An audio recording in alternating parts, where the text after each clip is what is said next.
The tension inside Vision Tech's glass conference room was thick enough to choke on. Every heartbeat echoed against the walls as Madison Cole, the legendary CEO known for her ice-cold precision, turned toward the analyst standing across the table. Her words sliced through the silence like a scalpel. "Look at me again, Mr. Walker, and you're fired." 8 executives froze in unison. Nobody breathed. The hum of the air conditioner felt deafening in the stillness. Ethan Walker, 36, widowed and hollow-eyed from too many sleepless nights, didn't move. His hand hovered mid-air, pen suspended above the report he never got to present. He had only glanced at her, waiting for direction. But at Vision Tech, glancing at Madison Cole could cost you your career. "I'm sorry, Ms. Cole," he murmured, voice trained into polite submission after 8 months of walking on glass in this office. Madison tilted her head slightly, her sharp jawline catching the light like polished steel. "Sorry, you think that look wasn't defiance? You think I didn't see it?" Someone coughed. Someone else pretended to check their phone. Everyone knew when Madison entered attack mode, you survived only by disappearing. Ethan's pulse hammered, but not from fear. Something deeper cracked inside him, something that had been holding him together for too long. His dignity, perhaps. The last piece left. "With all due respect," he said slowly, "I was simply waiting for your instruction."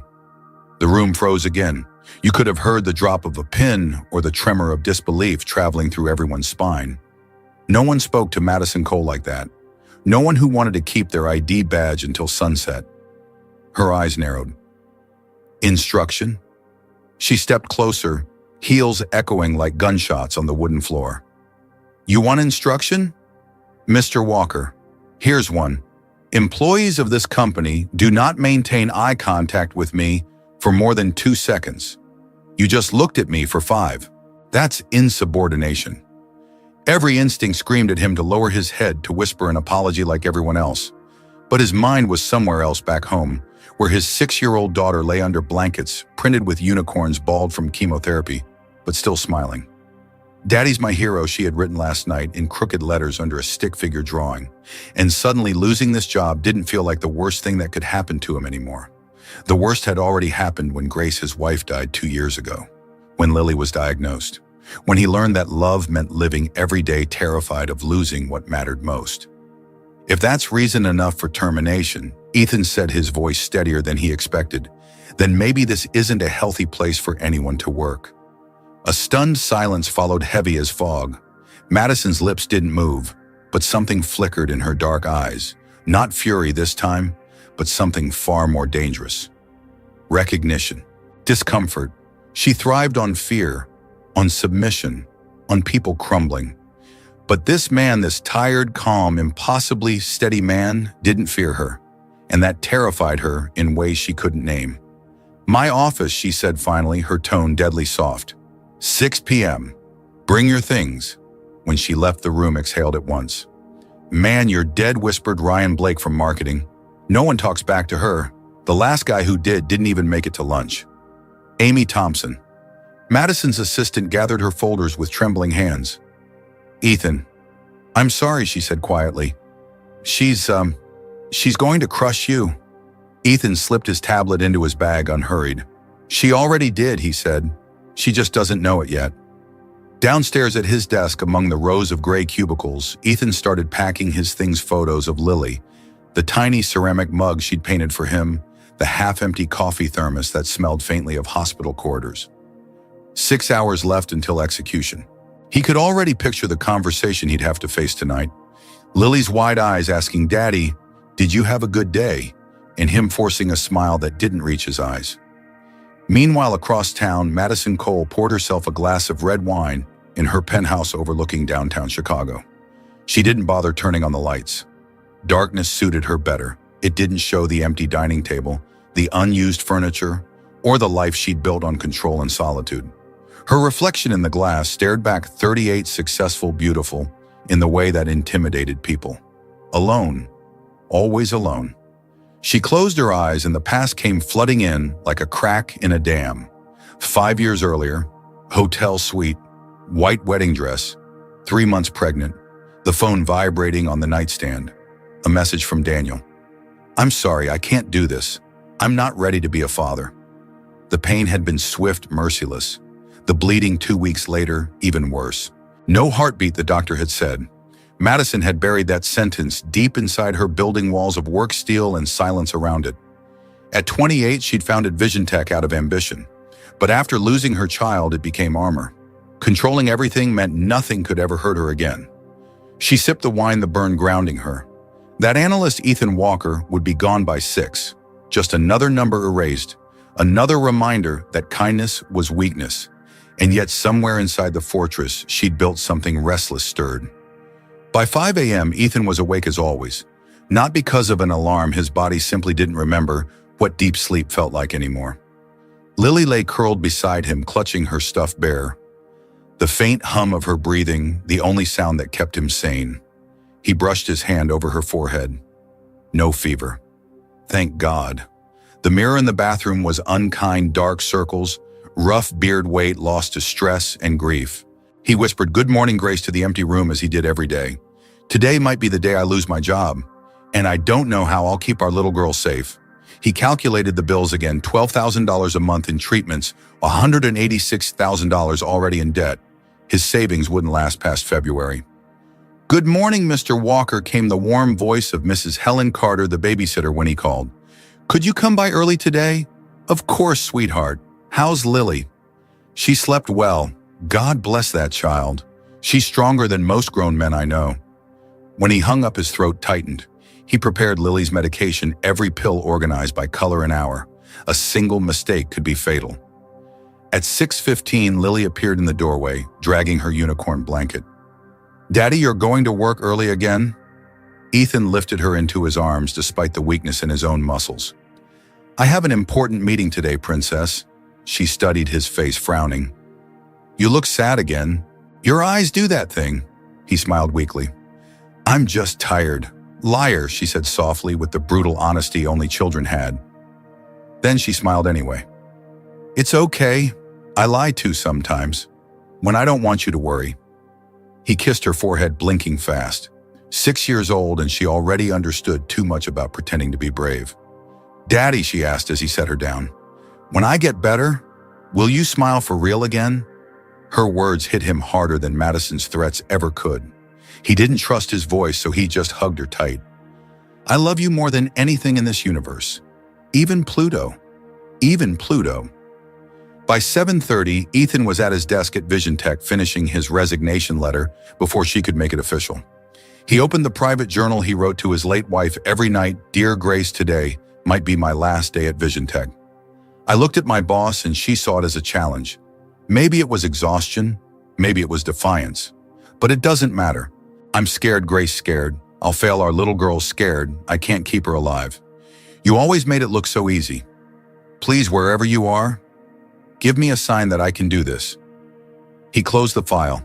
Outside Chicago's skyline glimmered in the pale morning light, millions of people fighting invisible battles of their own. He wondered how many were pretending like him to be fine. His phone buzzed. A message from Mrs. Carter. Lily ate breakfast and took her meds. She's drawing you as a superhero again. Ethan smiled faintly, though his eyes burned. Superhero, he thought. If only she knew how far from that he really was.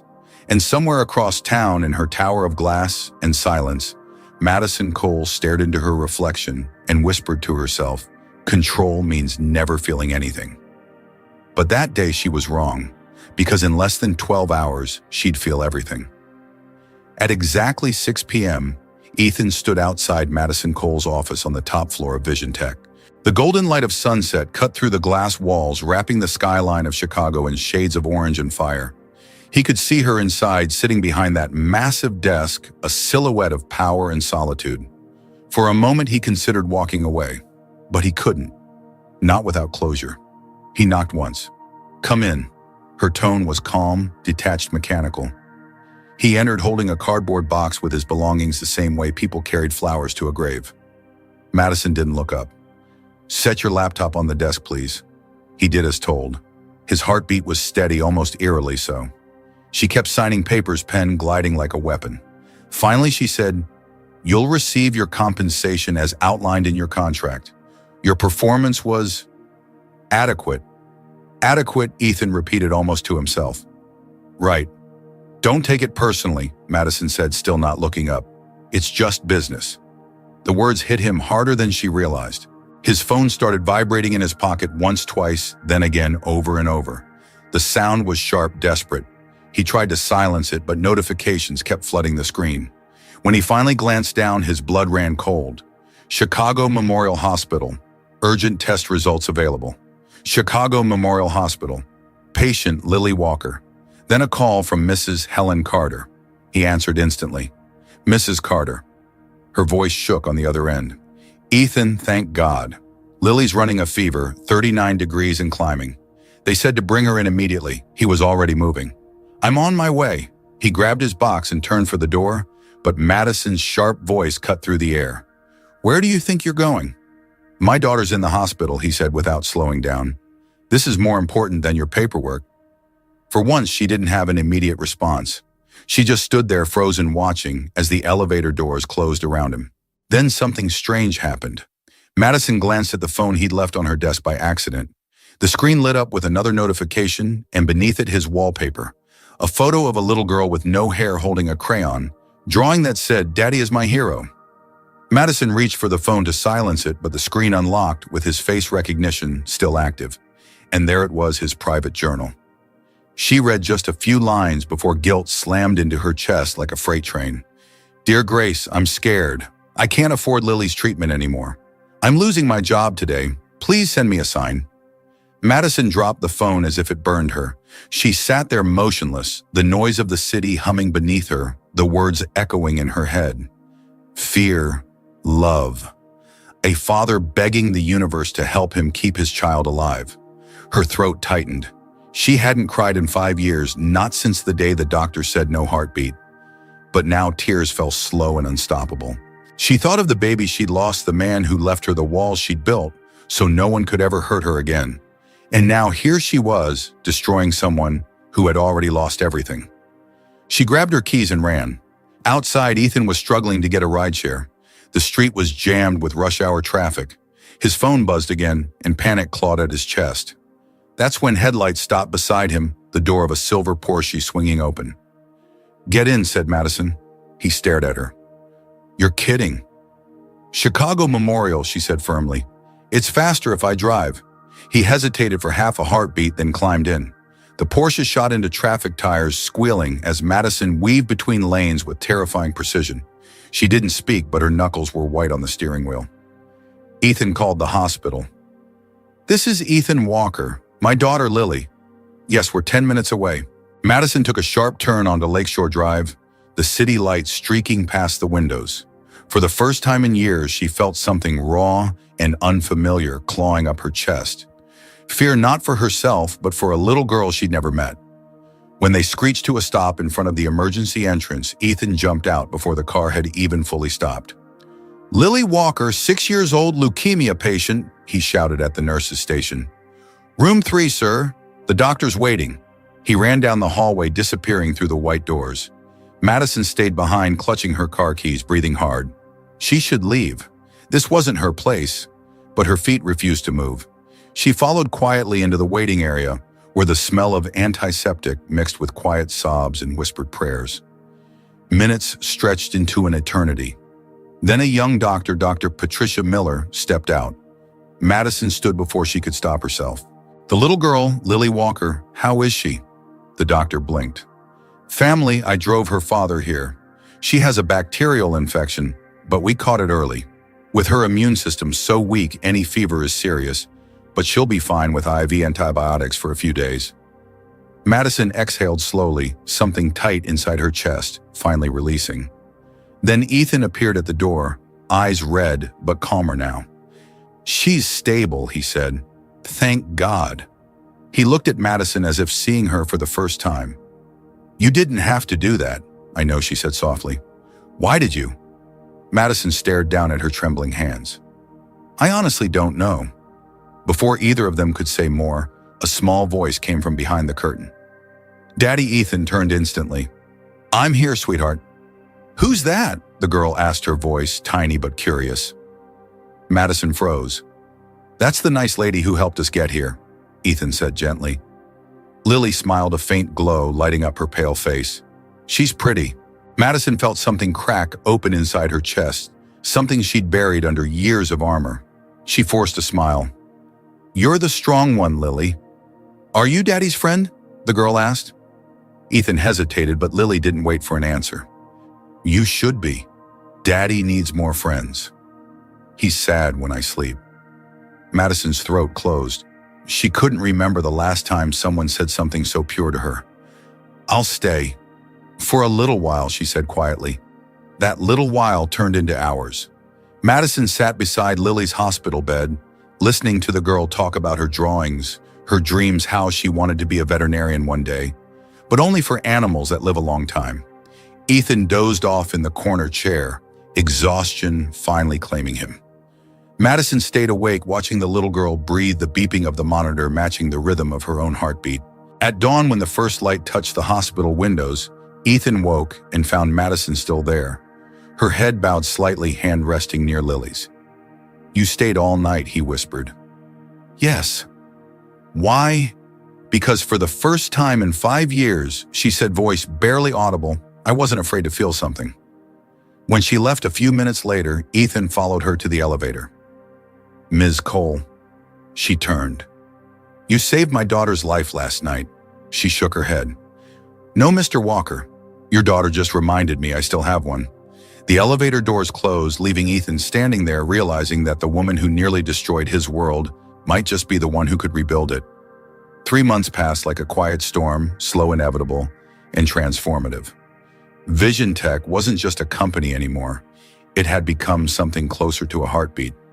Employees smiled when Madison Cole walked into a room, not out of fear, but because they trusted her. She had rebuilt the culture from the ashes of her old self, offering support, compassion, and fairness, where cold perfection once ruled. Yet deep inside, Madison knew she wasn't done rebuilding. Some pieces of her life still waited to fit back together. Every Friday evening, she still visited Lily. The little girl had turned 7, her laughter filling every corner of Ethan's small apartment. The chemo scars had faded, replaced by freckles and wild curls. She ran into Madison's arms that day, yelling, Aunt Maddie, guess what? I can run faster than Daddy now. Madison lifted her, laughing. Oh, really? I'll have to see that race. Ethan appeared in the doorway, holding a tray of lemonade. You'd lose, he said to Madison, teasing for the first time since she'd met him. Their friendship had grown into something neither dared to name, not out of fear, but out of tenderness. Madison, once defined by control, was learning what it meant to let things unfold naturally. Still, the shadows of her past sometimes crept in the memory of a lost baby, the echo of Daniel's voice saying, I can't do this. She wondered if she deserved the warmth she now felt every time Ethan looked at her, like she was the only person in the room. One evening, as the three of them sat watching the Chicago skyline from the balcony, Lily fell asleep between them. Ethan glanced at Madison. You know, he said softly before you showed up that night at the hospital, I thought I'd lost everything that mattered. But you made me believe again. Madison turned her eyes toward the horizon. Funny, I thought I was saving you. But maybe you were the one saving me. The silence between them wasn't awkward. It was peaceful, alive, with everything unspoken. When Ethan reached for her hand, she didn't pull away. It felt right, like the final note in a song that had been building for years. But life has a way of testing what we think we've earned. The next morning, a call came that would shake Madison to her core. Dr. Patricia's voice was calm but urgent. Madison, it's about Lily. Her latest tests show something abnormal. We need to run more scans immediately. Madison's body went cold. No, she was fine last week. Maybe it's nothing, Patricia.